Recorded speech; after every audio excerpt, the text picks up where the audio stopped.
Saludos cordiales, estimado doctor Reynoso, docente de la cátedra de anestesiología. Es para nosotros un honor presentarle este video donde explicamos sobre la máquina de anestesia y todos los componentes que se utilizan para monitorizar al paciente que se encuentra en el quirófano. Empezando por la máquina de anestesia, tomamos en cuenta de que esta es una estación indispensable donde se evalúa al paciente monitorizando por tres componentes principales. Primero tenemos el módulo de gases y vaporizadores, que este es indispensable para dosificar la cantidad de oxígeno, de aire y de los agentes inhalatorios. Después tenemos el circuito respiratorio con absorción de CO2, este es indispensable para reciclar los gases exhalados.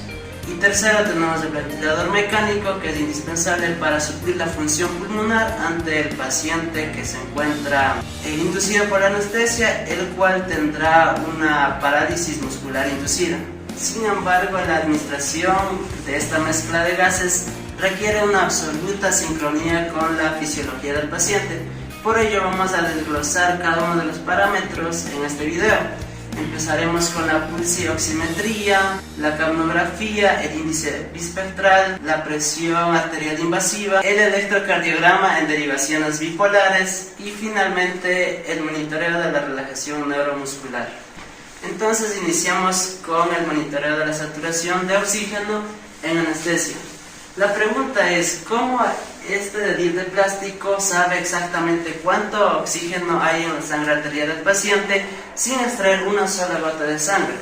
Esto se explica por dos leyes fundamentales. Primero, la espectrofotometría de absorción mediante la ley de Beer-Lambert, y segundo, tenemos la fotoplestimografía. Entonces el sensor emite dos longitudes de ondas, las cuales podemos observar aquí. Primero tenemos la luz roja y la luz infrarroja. La luz roja se emite a 660 nanómetros y la luz infrarroja a 940 nanómetros. Nosotros conocemos de que la desoxihemoglobina, o conocida como la sangre descargada o sin oxígeno, esta es de un color azul oscuro o violáceo, la cual tiene la afinidad por absorber la luz roja. Por otro lado tenemos la oxihemoglobina o la sangre cargada de oxígeno. Esta es de un color más brillante, es de un color rojo brillante, y esta tiene la preferencia por absorber la luz infrarroja. Finalmente tenemos que el fotorreceptor mide cuánta luz de cada tipo atravesó el tejido. Pero aquí viene un reto importante. Conocemos de que el dedo tiene algunos componentes estáticos, como el hueso, la piel o la sangre venosa. Entonces, ¿cómo el monitor lo ignora todos estos componentes estáticos? Se explica por la plestimografía, que en este caso quiere decir de que el monitor detecta solamente el componente pulsátil, es decir, la cantidad de sangre extra que recibe o que entra hacia el dedo en cada contracción sistólica. Ahora, para poder entender de mejor manera, tenemos que validar las ondas que podemos observar en la pantalla del monitor para posteriormente analizar los valores cuantitativos.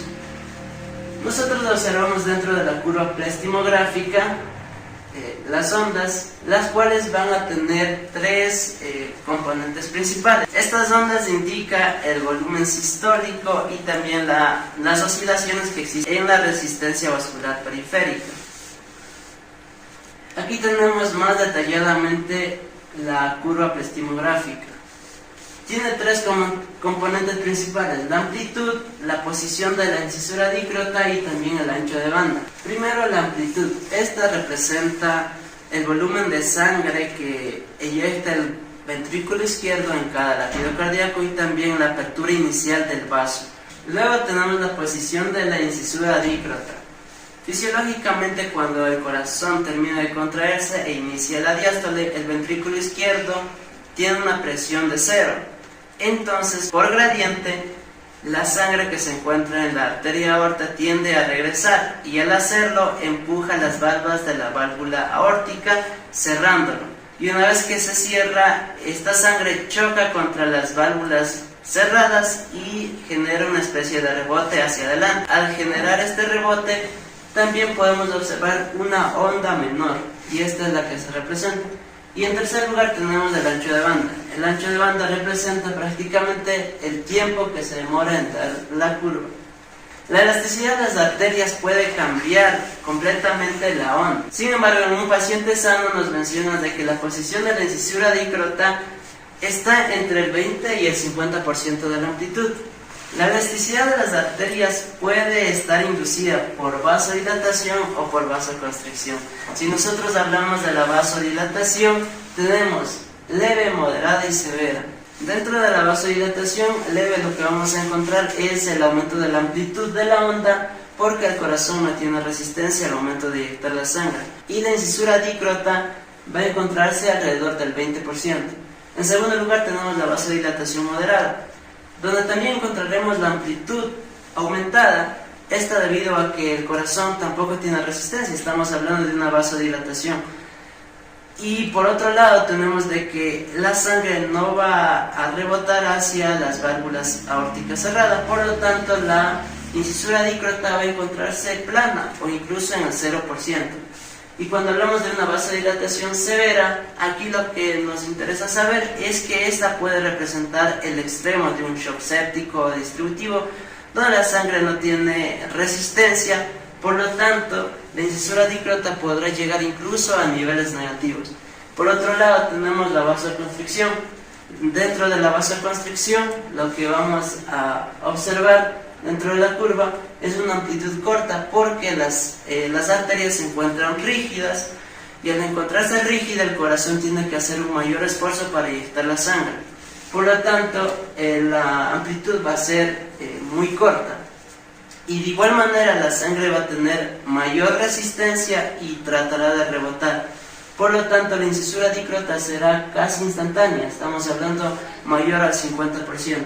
Y dentro de una vasoconstricción severa, aquí existe una amplitud corta porque el corazón tiene que hacer un mayor esfuerzo y la incisura dícrota será casi instantáneamente porque la sangre trata de retornar debido a las arterias rígidas. Una vez que hemos validado la onda que podemos observar, ahora vamos a analizar los valores cuantitativos. Tenemos este rango donde nos indica normal, hipoxemia leve, moderada y severa.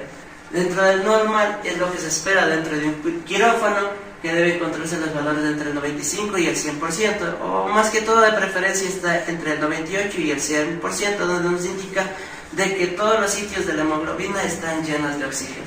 Después tenemos la hipoxemia leve, en un valor del 91 al 94%, donde ya nos indica una alerta. Tendría que ver cuál es la causa por la que está ocurriendo la hipoxemia leve. En este caso podría ser una intubación selectiva o tendría que aspirar secreciones para mejorar esta saturación. En tercer lugar tenemos la hipoxemia moderada, está entre los valores del 86 al 90%. Esta es también una alerta donde puede indicar que ya existe un compromiso a los órganos diana. Y finalmente tenemos la hipoxemia severa, que está en un valor menor al 85%.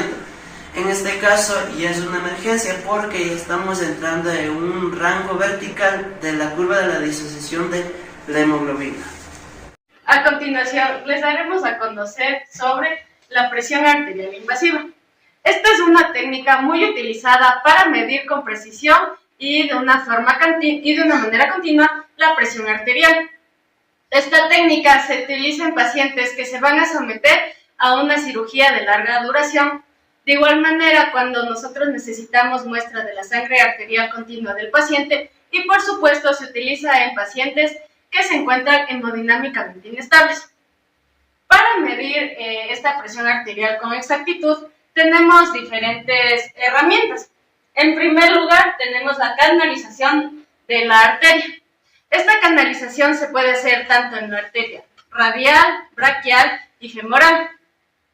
Posteriormente tenemos los tubuladores, también conocidos como la presión arterial lineal. Estos tubuladores nos van a ayudar a que la presión arterial pase al final al monitor para poder interpretar.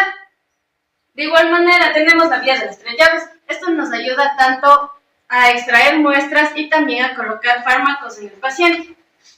A continuación tenemos el transductor de la presión arterial. Esta convierte lo mecánico en lo eléctrico y él mismo envía impulsos para al final llegar al monitor y en el mismo se produzca la interpretación.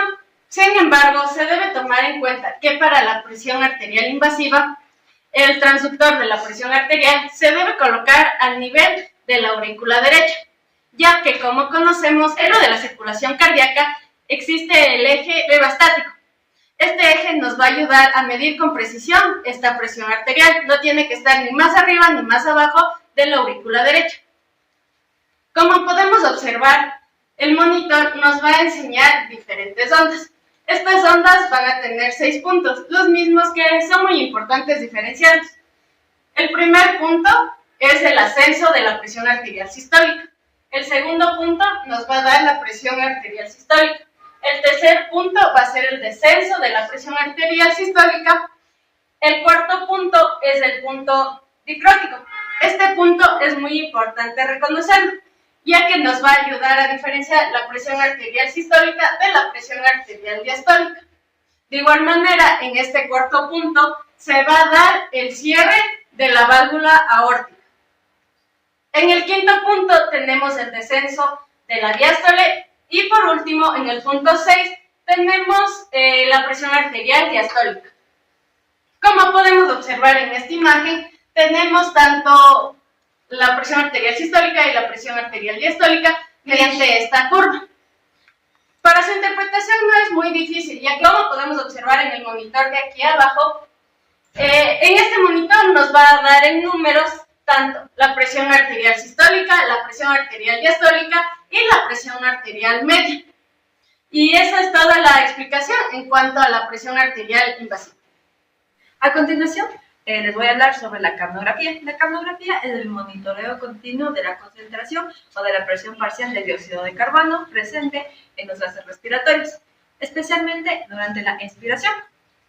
Durante la inspiración, los valores de CO2 van a ser nulos, dado que el paciente va a inspirar aire fresco. Sin embargo, durante la expiración, los valores van a variar, dado que el CO2 va a ser eliminado por los pulmones y de esta manera va a ser captado por el capnógrafo, que se puede ver aquí en la imagen, y se van a formar estas ondas que se denominan capnograma.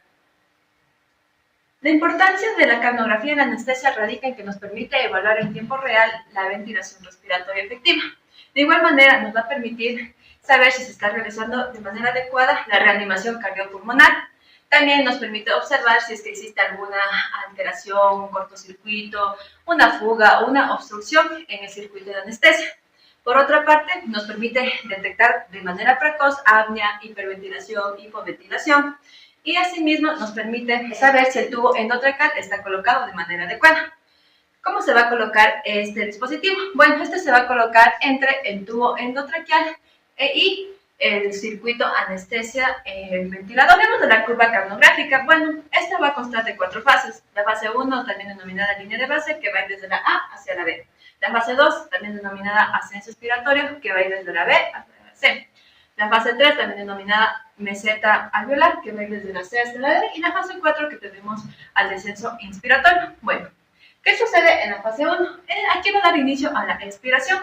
Es decir, el aire va a proceder del espacio muerto anatómico, es decir, desde la tráquea y los bronquios, y aquí no va a existir un intercambio gaseoso, por ende los valores del CO2 va a ser nulo.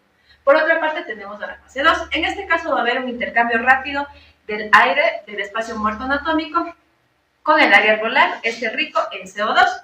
Aquí, como podemos ver, va a haber un ascenso rápido de la curva. Por otro lado tenemos a la fase 3, en este caso vamos a tener una meseta en la cual se va a ver el aire alveolar, que aquí se va a dar el intercambio gaseoso y por ende aquí se va a mantener la meseta. Además, es el punto máximo en donde se puede medir la concentración de CO2. Finalmente tenemos a la fase 4, aquí es el inicio de la inspiración. En este caso, la curva va a descender bruscamente y por ende los niveles de CO2 van a ser nulos, dado que se va a inspirar aire fresco. Es muy importante conocer la fase 3, dado que al final, como se puede ver aquí en la letra D, se va a encontrar la concentración más alta de CO2 y este nos va a indicar los valores normales, en este caso de 35 a 45.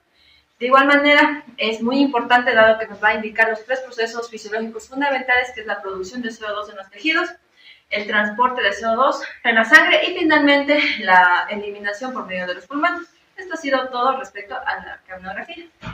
La anestesia demasiado profunda va a generar cambios hemodinámicos en el paciente, mientras que una anestesia demasiado superficial genera un riesgo de recordar o de tener conciencia durante la anestesia. Es por ende conocer acerca de la importancia del índice biespectral. El índice biespectral se define como un parámetro numérico continuo que va a medir el nivel de la actividad eléctrica del cerebro en pacientes que están bajo el efecto de anestésicos o también de sedantes. Esto proporciona la capacidad de evaluar objetivamente la profundidad de la anestesia. Entonces, ¿cuál es el procedimiento y su funcionamiento? Antes de inducir la anestesia, lo que se va a hacer es limpiar con alcohol la frente del paciente para eliminar principalmente lo que son células muertas o grasas cutáneas. Entonces, consiste posteriormente en adherir una sonda de electrodos que van a ser numerados del 1 al 4. Entonces, como podemos observar en la imagen, el electrodo número 1 va a colocarse en la parte central de la frente. Por general, estos van a ser 4 centímetros por encima del puente nasal. Por otro lado, tenemos que el número 2 va a ser colocado a su lado. En cuanto al número 3, va a ser colocado en la región temporal, principalmente entre lo que es la terminación de la ceja y entre la línea del cabello, como se puede observar aquí. Y el número 4 se va a colocar sobre la ceja. Ya, entonces, mediante este sensor biespectral se van a capturar la actividad eléctrica del cerebro en el monitor. Entonces, este dispositivo lo que va a hacer es permitir, mediante algoritmos matemáticos avanzados, descomponer las ondas y de esta manera analizar tanto lo que es la frecuencia, así como también su amplitud y también las relaciones de fase entre las distintas ondas, que se conoce como una relación intersinusoidal. Bueno, su rol clínico actual se basa en traducir los complejos registros del electroencefalograma en un único número digitalizado, que va a ser fácil de interpretar de acuerdo a una escala que se va a hablar más adelante. Su principal objetivo va a ser guiar la titulación de los anestésicos, principalmente para evitar una sobredosificación o infraanestesia. Además, también permite reducir lo que es el tiempo de extubación y también evitar los episodios críticos que pueden ser, por ejemplo, un despertar durante la anestesia o también puede ser un delirium postoperatorio en pacientes vulnerables. Bueno, en cuanto a la escala, esta va a ir una escala que tiene un valor de 0 a 100. Entonces, el 0 nos va a indicar una ausencia completa del nivel de la conciencia, mientras que 100 nos indica que el paciente se encuentra completamente consciente, despierto, alerta. Entonces, les voy a hablar acerca de los rangos, su relación con el nivel de la conciencia y también su implicación en el paciente. Bueno, si tenemos un rango que va entre 90 a 100, nos indica que el paciente se encuentra completamente despierto, es decir, que tiene una conciencia normal, que tiene una atención activa y una respuesta metabólica normal. En este caso, las ondas en el electroencefalograma van a estar rápidas y de baja amplitud. Por otro lado, si se encuentra en un rango de 80 a 90, nos va a indicar que el paciente se encuentra con una sedación ligera. Es decir, que el paciente va a responder a los estímulos u órdenes verbales. Por otro lado, si encontramos en un rango que va desde 60 a 80, esto nos indica que el paciente se encuentra con una sedación moderada o profunda. Y va a responder a los estímulos táctiles o a las sacudidas. Pero si encontramos en un rango de 40 a 60, nos indica que el paciente se encuentra en un plano ideal para la anestesia general.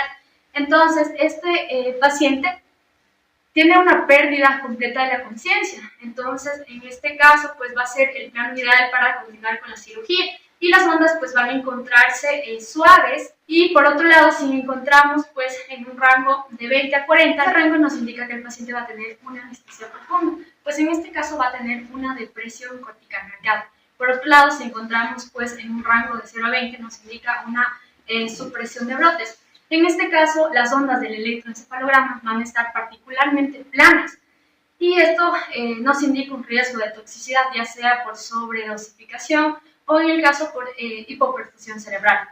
Por otro lado, si encontramos en un valor de 0, esto nos va a indicar un silencio electrocortical total, que esto nos indica pues, que el paciente va a tener pues, una ausencia completa de la actividad cerebral.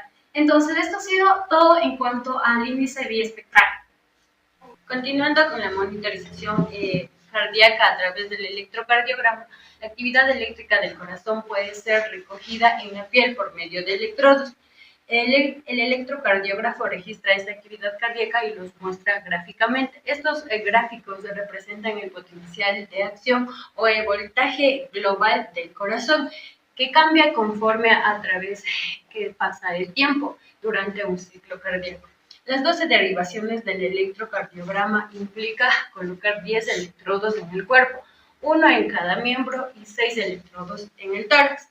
El procedimiento convencional, vamos a colocar uno en cada miembro y 6 en el tórax. Hay 6 derivaciones en los miembros y 6 derivaciones precordiales. En las 6 derivaciones de los miembros, el corazón se muestra en un plano frontal, de los cuales se obtienen a través de 3 electrodos que se colocan en el brazo derecho, en el brazo izquierdo y en la pierna izquierda. Y el electrodo de la pierna derecha es un electrodo a tierra. La medida del voltaje se obtiene de 2 polos, el polo negativo y el polo positivo. El polo negativo es usado por el electrocardiógrafo como la referencia cero. Por lo tanto, el polo positivo se convierte en el punto de visión. La línea que une a los 2 polos es la línea de visión. Aquí obtenemos a las 3 derivaciones, la derivación de 1, de 2 y de 3. La derivación de 1 representa el voltaje del brazo derecho, que es negativo, hacia el brazo izquierdo, que es positivo. Por lo tanto, tenemos una lista del corazón desde la izquierda. La derivación de 2 representa el voltaje desde el brazo derecho, que va a ser negativo, y la pierna izquierda, que va a ser positivo. Esto pues nos dará una vista inferior izquierda, y la derivación de 3 representa el potencial de acción desde el brazo izquierdo, que va a ser negativo, y la pierna izquierda, que va a ser positivo, permitiéndonos observar el corazón desde un ángulo inferior derecho. Las derivaciones ABR, ABL y ABF son unipolares. Estas utilizan un solo electrodo de un miembro que representa el polo positivo. De esta forma, ABR mira el corazón hacia el lado superior derecho, ABL mira el corazón hacia el lado superior izquierdo y ABF mira el corazón hacia la pared inferior. Las derivaciones precordiales también son unipolares y presentan al corazón en un plano horizontal. Estas incluyen B1, B2, B3, B4, B5 y B6. Continuando con las ondas del electrocardiograma, pues cuando las aurículas se llenan, el nódulo sinoauricular se dispara. Por lo tanto, las señales eléctricas del corazón se dispersan, causa que se despolarizan, lo cual se representa con la onda P. El segmento PQ representa el tiempo en que las señales eléctricas viajan desde el nódulo sinoauricular al nódulo auriculoventricular. La onda Q representa la despolarización del tabique interventricular. La onda R representa la despolarización de los ventrículos. La onda S corresponde a la última etapa de la despolarización ventricular. En este momento también ocurre la repolarización auricular, pero se ve oculta porque el complejo QRS es de gran tamaño. Ahora el segmento ST corresponde a la etapa de equilibrio o meseta de los potenciales de acción miocárdicos. Y finalmente la onda T, que representa la repolarización ventricular. La despolarización hacia la derivación va a generar una onda positiva y la despolarización en dirección contraria a la derivación va a generar una onda negativa. En quirófano habitualmente se utilizan 3 electrodos porque el objetivo principal es monitorizar de forma continua la frecuencia cardíaca y detectar alteraciones del ritmo como las bradicardias, las taquicardias y las arritmias. Con estos electrodos se obtienen las derivaciones de 1, de 2 y de 3, de las cuales la derivación de 2 es la más importante, ya que su orientación coincide casi por completo con la orientación de la actividad eléctrica del corazón. Originalmente, los electrodos se colocaban en los brazos y en las piernas, pero en el quirófano se colocan sobre el tórax para reducir las interferencias y mejorar la calidad de la señal. De esta forma, el electrodo blanco se coloca en la fosa infraclavicular derecha, medial al músculo deltoides por debajo del tercio externo de la clavícula derecha. El electrodo negro se coloca en la fosa infraclavicular izquierda, simétrico al electrodo blanco por debajo del tercio externo de la clavícula izquierda. Y finalmente el electrodo negro se coloca en el quinto espacio intercostal sobre la línea axilar anterior. Por otro lado, se utilizan 5 electrodos cuando el paciente presenta mayor riesgo cardiovascular o cuando la cirugía puede producir complicaciones a nivel de la circulación sanguínea. Esto incluye a los pacientes con antecedentes de infarto, enfermedad coronaria, hipertensión grave, procedimientos prolongados, ya sean vasculares, cardíacos o torácicos. Ahora, la localización de estos electrodos va a ser el blanco y el negro. Se van a colocar debajo de las clavículas derecha e izquierda respectivamente. El electrodo verde se coloca en la parte inferior derecha del tórax, que sirve como un electrodo a tierra. El electrodo rojo se coloca en la parte inferior del tórax y finalmente el electrodo marrón se coloca en el quinto espacio intercostal sobre la línea axilar anterior. Ahora bien, vamos a seguir con lo que viene siendo el monitoreo de la relajación neuromuscular. Antes que nada, ¿qué debemos saber de la relajación neuromuscular? Este viene siendo un componente fundamental de la anestesia general moderna, debido a que esto nos llega a facilitar lo que viene siendo la intubación endotraqueal. Además, llega a mejorar lo que son las condiciones quirúrgicas de los pacientes y nos permite realizar lo que vienen siendo procedimientos complejos con una mayor seguridad.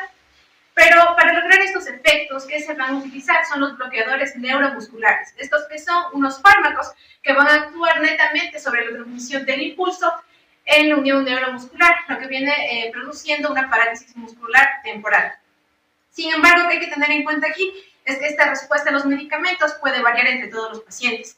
Es decir, que no se controla adecuadamente y llega a provocar complicaciones, ya sea movimientos inesperados, puede también llegar a provocar una debilidad muscular que sea residual en el periodo postoperatorio. Entonces, por este punto es necesario llegar a monitorizar lo que viene siendo el grado de bloqueo neuromuscular que está en los nervios periféricos. Ahora bien, vamos a hablar de lo que son los estimuladores neuromusculares. Estos son dispositivos que llegan a aplicar impulsos eléctricos breves sobre lo que viene siendo el nervio periférico, tal como vemos en la imagen. Entonces, ¿qué va a hacer? Este se basa en el principio de ¿qué? De que la unión neuromuscular funciona normalmente, entonces el estímulo eléctrico va a llegar a producir la contracción muscular adecuada. Sin embargo, debemos tener en cuenta algo, es cómo se produce normalmente esta contracción muscular. Entonces, esto se da por diversos pasos. Entonces, va a haber, lo primero es que el impulso nervioso que llegamos a provocar llega a lo que viene siendo la terminación del nervio motor. Después de esto, que procede es abrirse los canales de calcio y entonces por ende entra el calcio al nervio. Y después, ¿qué va a provocar? La liberación de lo que viene siendo la acetilcolina a la hendidura sináptica. Entonces la acetilcolina se va a unir a lo que vienen siendo los receptores nicotínicos de esta placa motora muscular. Después se llega a generar lo que viene siendo una despolarización de la membrana muscular. Y así se llega a producir el potencial de acción muscular. Y es cuando el músculo llega a contraerse de por sí. Sin embargo, ¿qué es lo que ocurre cuando usamos los fármacos, lo que son bloqueantes neuromusculares? Es que esta respuesta disminuye progresivamente. Ahora bien, ¿en qué nervios se usa más? Los nervios más utilizados, primero es el nervio cubital. Este se va a estimular en la muñeca y aquí que se observa es la contracción del músculo aductor del pulgar. La segunda opción viene siendo el nervio facial. Este que va a hacer se estimula delante de la oreja y por ende después se evalúa la contracción del músculo orbicular del ojo. Y finalmente tenemos el nervio tibial posterior, el cual es el menos usado y menos frecuente de todos. Y este que llega a observarse es la flexión plantar del pie. Ahora vamos con el funcionamiento del equipo. Para esto debemos saber de qué está compuesto el equipo netamente. Es primero de un generador de los impulsos eléctricos. Es el monitor que vemos aquí, el cual nos va a permitir lo que viene siendo controlar los impulsos y el nivel de hertz que necesitemos. También contamos con lo que son los electrodos. Encontramos dos electrodos, un electrodo positivo y un electrodo negativo. El electrodo negativo se coloca más cerca de lo que viene siendo el nervio, debido a que este es el responsable de lo que viene siendo de generar las despolarizaciones, mientras que el electrodo positivo va a ser el que completa el circuito eléctrico, permitiendo así la transmisión de este estímulo. Entonces, vamos a ver que este sistema de medición es para ver la respuesta muscular que presenta el paciente durante la anestesia. Aquí, como podemos ver, este va a ser nuestro electrodo negativo, el cual está más cerca al nervio cubital, y este es el electrodo positivo, el cual está más lejos. Ahora bien, ¿qué más tenemos que tener en cuenta de estos nuevos aparatos?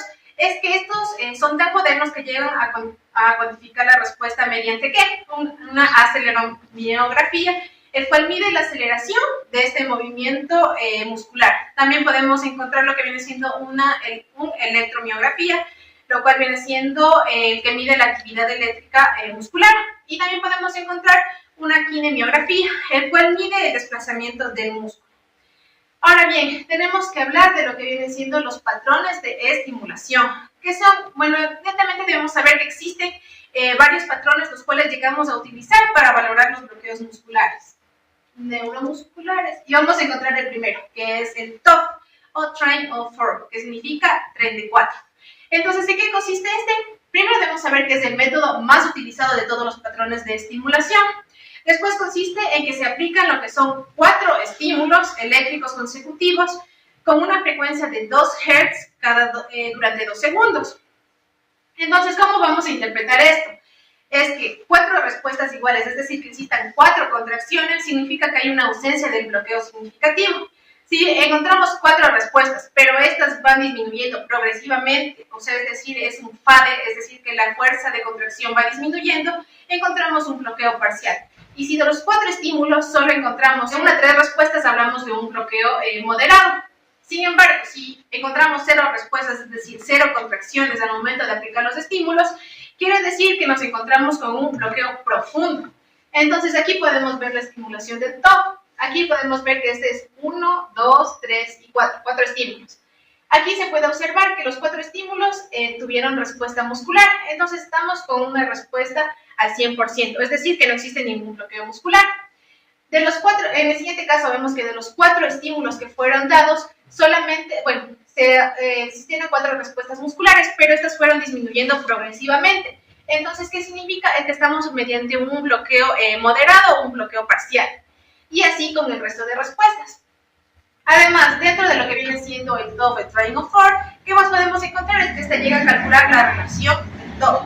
¿Y esto qué es? Netamente se calcula el TOF, viene siendo la relación entre la cuarta respuesta sobre la primera respuesta. ¿Y cómo llegamos a interpretar estas respuestas? Es que si el TOF es mayor o igual a 0.9, hablamos de una recuperación adecuada. Si el TOF es entre 0.4 y 0.9, hablamos de una recuperación incompleta. Pero si hablamos de un TOF, o sea, la relación menor a 0.4, hablamos de un bloqueo significativo. Tal como podemos ver aquí. En esta pantalla lo que vemos es las cuentas. Primero las cuentas que se realizaron, lo que son 4 estímulos, y el TOF es del 140%, que es a 1.4. Quiere decir que en este caso no existe bloqueo neuromuscular. Después tenemos lo que viene siendo la cuenta post-estática, o también conocida como el PTC. ¿Por qué se utiliza esta netamente? Es cuando existe un bloqueo muy profundo y cuando no hay respuesta al TOF. Entonces, ¿cómo vamos a proceder en este caso? Aquí se llegan a administrar lo que son primero estímulos tetánicos de 50 Hz durante 5 segundos. Tras esos 5 segundos se debe esperar aproximadamente 3 segundos más. Y después se tienen que administrar lo que son estímulos únicos a una frecuencia de 1 Hz. Entonces, después de esto, ¿qué vamos a hacer? Que se tiene que contar lo que vienen siendo las respuestas musculares obtenidas durante la estimulación tetánica. Y vamos a ver la interpretación de esto. ¿Qué significa que existe un PTC de 1 a 2? Entonces, significa que va a haber un bloqueo extremadamente profundo, ya que se administran lo que vienen siendo al menos 20 estímulos de 1 Hz. Entonces, si solamente encontramos una contracción de 1 a 2, hablamos del bloqueo extremadamente profundo. Si el PTC va de 3 a 5, hablamos de un bloqueo profundo. Pero si el PTC es mayor a 10, hablamos de que ya va a haber una recuperación próxima del paciente de la analgesia general. Entonces, aquí, ¿qué vamos a encontrar? Es su importancia. La importancia del PTC viene siendo a que ayuda a determinar cuánto tiempo falta para que el paciente o, bueno, la persona que está bajo la anestesia general pueda recuperarse. Entonces, tal como vemos aquí, aquí vamos a ver la respuesta a lo que viene siendo al TOF. Encontramos el recuento del TOF 1 y un TOF 0. Cuando encontramos el TOF 0, procedemos a hacer el PTC, que viene siendo la cuenta postetálica. Y aquí vemos cómo se van aplicando los diferentes estímulos. Después tenemos el siguiente patrón de estimulación, que viene siendo la estimulación tetánica. ¿En qué consiste esta estimulación tetánica? Es que vamos a dar una estimulación de una alta frecuencia, que viene siendo aproximadamente de 50 a 100 Hz.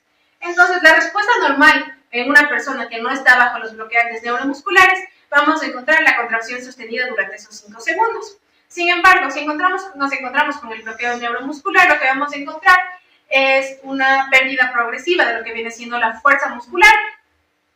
Y después, bueno, la utilidad netamente de la estimulación tetánica viene siendo detectar el bloqueo parcial que existe, los cuales llegan a veces a pasar desapercibidos con otros métodos. Y aquí, como vemos, esta es la estimulación tetánica, la cual se realiza con los 50 Hz, que vienen siendo dados por estos palitos en el gráfico. Después tenemos al siguiente patrón de estímulo, que viene siendo el estímulo simple, también llamado single twitch. El single twitch viene siendo la estimulación de una contracción única. Y además, cabe recalcar que el single twitch fue uno de los primeros métodos utilizados para monitorizar lo que viene siendo la relajación neuromuscular. ¿Y en qué consiste este patrón de estímulo? Es en aplicar un único estímulo eléctrico, el cual es supramáximo a un nervio periférico. Como ya vimos, puede ser el nervio cubital, que es el más usado en la actualidad. Y con esto se evalúa la respuesta muscular prolongada que exista. Entonces, ¿cómo vamos a hacer el procedimiento netamente del estímulo simple? ¿En qué consiste? Que, como ya sabemos, se colocan los dos electrodos sobre lo que viene siendo el nervio cubital, es el nervio periférico que existe. Después se va a administrar lo que viene siendo el estímulo eléctrico único, el cual es aproximadamente de 1 a 10 segundos, es de 0,1 a 1 Hz.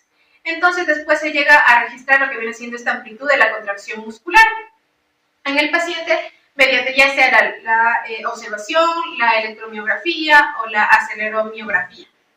Entonces, ¿qué debemos tener en cuenta de esto? Que es una técnica sencilla, sin embargo, tiene desventajas, y la cual es tener una menor sensibilidad a lo que viene siendo detectar los bloqueos leves, y por ello actualmente se ha dejado de usar lo que viene siendo el single twitch y se prefiere usar el TOF. Finalmente encontramos el último patrón de estimulación, que viene siendo la estimulación de doble ráfaga, o como dicen sus siglas en inglés, el Double Burst Stimulation, que es el DBS. Entonces, ¿en qué consiste netamente este patrón de estimulación? Es que el monitor va a enviar lo que viene siendo una ráfaga de estímulos, es decir, que van a ser varios estímulos seguidos. Se dice que es de aproximadamente 3 a 4 estímulos. Entonces, después de cada ráfaga de estímulos se tiene que dar una pausa muy corta, que es de aproximadamente 750 milisegundos. Tras esos 750 milisegundos, vamos nuevamente con otra ráfaga de estímulos de 3 a 4 aproximadamente. Entonces, ¿qué es lo que se va a observar? Es si se va a palpar la fuerza de lo que viene siendo las contracciones musculares que presente el paciente.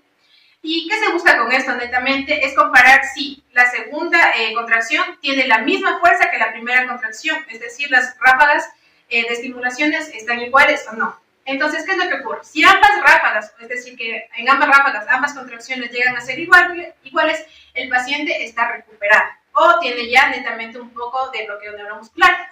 Sin embargo, el otro escenario es que si la segunda ráfaga es más débil, hay un bloqueo neuromuscular residual. ¿Y por qué se utiliza el DBS? Es netamente porque el FADE, como ya les expliqué anteriormente, es más fácil de detectar con el DBS que con el TOF. Y esto es cuando se observa o se palpa manualmente. Finalmente, hay que hablar de la importancia que tiene lo que viene siendo la monitorización de la relajación neuromuscular. ¿Cuál es este? Que el monitoreo neuromuscular va a permitir administrar lo que vienen siendo los bloqueadores de una forma segura y práctica, evitando así lo que viene siendo un infrabloqueo, que viene siendo un movimiento durante la cirugía, o también nos puede llegar a provocar lo que viene siendo un sobrebloqueo. ¿Qué quiere decir? Que va a haber una debilidad excesiva, va a existir lo que viene siendo la insuficiencia respiratoria. Entonces, además nos llega a facilitar una decisión sobre el momento adecuado para revertir este bloqueo y extubar al paciente con una seguridad. Entonces, durante la inducción anestésica, bueno, netamente su importancia viene siendo que nos ayude a verificar el momento óptimo de la intubación, además a confirmar que el relajante ha alcanzado su efecto máximo. Entonces, durante el mantenimiento, ¿para qué nos sirve? Es para ajustar las dosis adicionales si estas fueran necesarias, para evitar una sobredosificación e incluso nos llega a servir para lo que viene siendo mantener condiciones óptimas durante la cirugía. Al finalizar la cirugía, ¿para qué nos llega a servir esto? Es netamente para detectar si existe un bloqueo residual, para determinar si hay la necesidad de revertir el bloqueo, por ejemplo, con el Sugamadex, y también para confirmar lo que viene siendo la recuperación total del paciente. Es así que el éxito de la anestesia no es solo dormir al paciente, sino saber leer sus signos vitales a cada segundo. Gracias por su atención.